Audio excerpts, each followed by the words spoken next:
Dating tawag ng tanghalan contestant na pinag-aral ni Vice Ganda, graduate na, Amber, si Maine naman ang ka-eksena. Yan at iba pa ang pag-uusapan natin ngayong araw na Miyerkules, September 25. Pero bago natin talakayin yan ay humiling ako na pakisubscribe ang aking YouTube channel, pakiclick ang bell icon para una kayong manotify sa mga bagong video na ilalabas ko.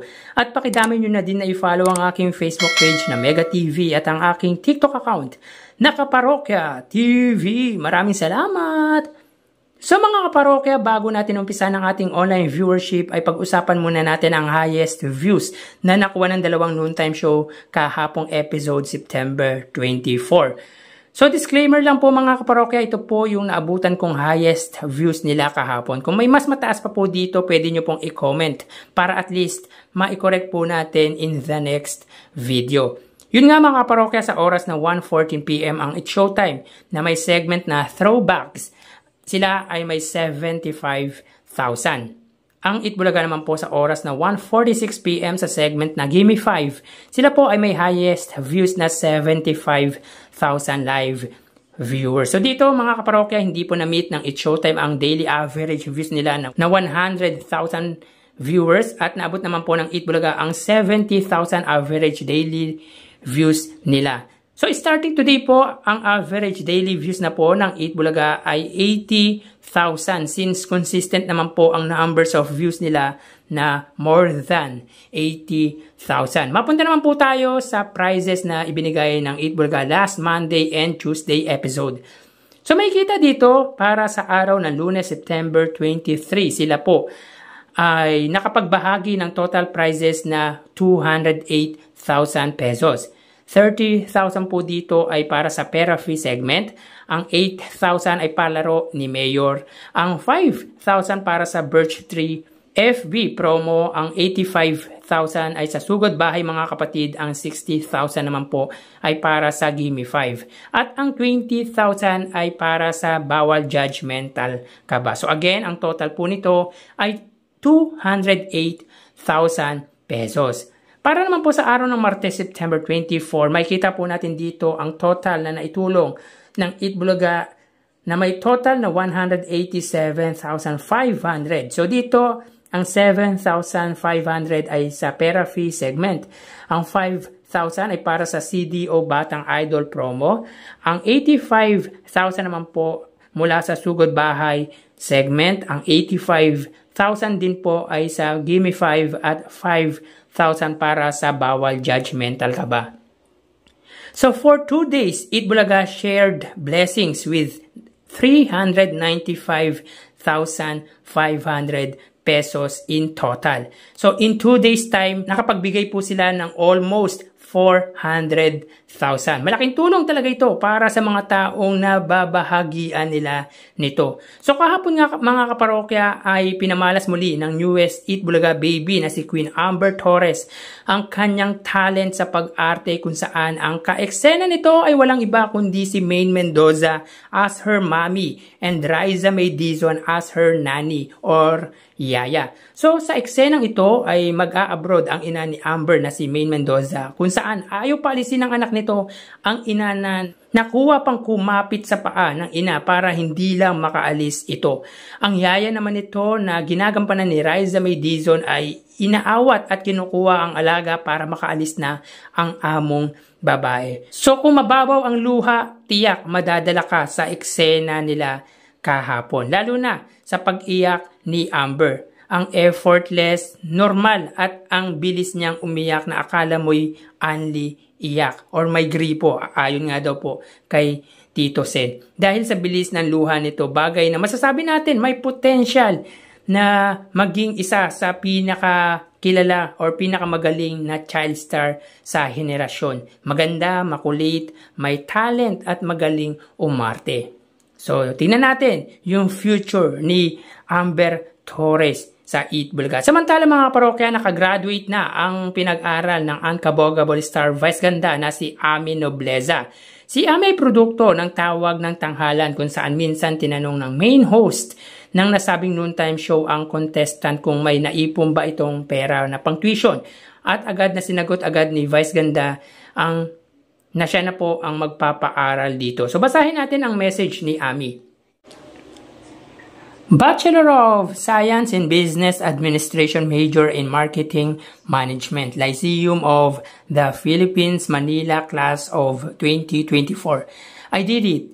Thank you, Lord. Everything became possible because of the support and trust of the people around me. I thank my family for their love and unwavering support, my classmates for our unforgettable moments, late nights, and countless coffees, Team Ami and my friends who support me in my endeavors, my professor for the guidance and the wisdom they shared with us, and especially to the person who helped me finish and achieve this, Meme at Private. Benjamin, I'll be forever grateful to you. This is the beginning. Cheers for the future. She believed she could, so she did. So yun nga mga parokya, nagpapasalamat ang dating tawag ng tanghaling contestant na si Ami Nobleza sa mga taong tumulong, sumuporta at naggabay sa kanyang pag-aaral.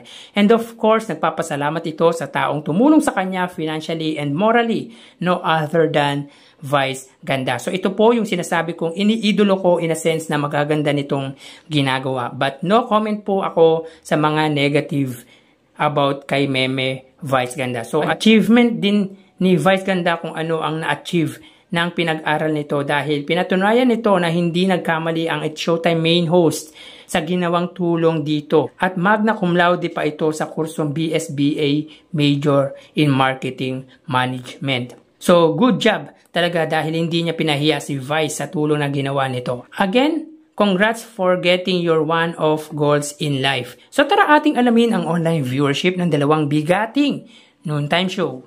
Para sa Eat Bulaga Under TVJ Facebook page na may 2.6 million followers at sa It's Showtime naman po na may 18 million followers. So as of 12:48 PM ang It's Showtime po ay may kasalukuyang segment na Showing Bulilit at ang Eat Bulaga naman po sila po ay may kasalukuyang segment na Sugod Bahay mga kapatid. So dito mga kaparokya may kita po natin ang It's Showtime po ay may 6,200 live viewers at ang Eat Bulaga naman po ay may 3,000 live viewers. So mga kaparokya mukhang hindi po naka-live ang It's Showtime, kasalukuyan po silang naka-recorded. At ang Eat Bulaga naman po, of course, pagdating po sa kanilang episode sa araw ng Miyerkules ay live po sila. So mapunta naman po tayo sa TV Network YouTube channel ng dalawang noontime show para po sa It's Showtime under GMA Network YouTube channel na may kasalukuyang subscribers na 36.5 million. At para naman po sa Eat Bulaga under TV5 na may kasalukuyang subscribers na 2.03 million. So as of 12:39 PM ang It's Showtime po under GMA Network, sila po ay may 14,000 or 15,000 viewers. Ang Eat Bulaga naman po under TV5 ay may 31 or 30,000 viewers. So again, as of 12:39 PM ang It's Showtime under GMA Network, sila po ay may 15,000 live viewers at ang Eat Bulaga naman po under TV5, sila po ay may 31,000 live viewers. Mapunta naman po tayo sa main YouTube channel ng dalawang noontime show para po sa It's Showtime under ABS-CBN It's Showtime na may 2.38 million subscribers at sa Eat Bulaga naman po under Eat Bulaga TVJ YouTube channel na may 1.11 million subscribers. So as of 12:40 PM ang It's Showtime po, sila po ay may 59,000 viewers. Ang Eat Bulaga naman po under Eat Bulaga TVJ YouTube channel, sila po ay may 56,000 live viewers. So again, as of 12:40 PM ang It's Showtime para po sa kanilang main YouTube channel, sila po ay may 59,000 viewers or 60,000 viewers at ang Eat Bulaga naman po, sila po ay may 56,000 live viewers. So bali ang total na nakuha ng dalawang noontime show ay, mga kaparokya, bago natin ibigay ang total live viewers ng dalawang noontime show ay humihiling po ako sa inyo na pakisubscribe ang aking YouTube channel. Pakiclick ang bell icon para una kayong ma-notify sa mga bagong video na ilalabas ko. At pakidamay nyo na din na i-follow ang aking Facebook page na Mega TV at ang aking TikTok account na Kaparokya TV. Maraming salamat! So bali ang total na nakuha ng It's Showtime ay 81,000 viewers. 6,000 po dito sa kanilang Facebook Live, 15,000 po para sa kanilang TV Network YouTube channel at 60,000 naman po para sa kanilang main YouTube channel. Ang Eat Bulaga naman po ay nakakuha ng total na 90,000 live viewers. 3,000 po para sa Facebook Live, 31,000 po para sa TV Network YouTube channel at 56,000 naman po para sa kanilang main YouTube channel. So again, ang It's Showtime po ay may 81,000 total live viewers at ang Eat Bulaga naman po ay may 90,000 total live viewers. So yan po ang lumalabas sa kanilang online viewership as of 12:42 PM. Mamaya magbabalik pa po tayo around 1:30 to 1:40 PM. So ingat po tayo mga parokya. Thank you and God bless.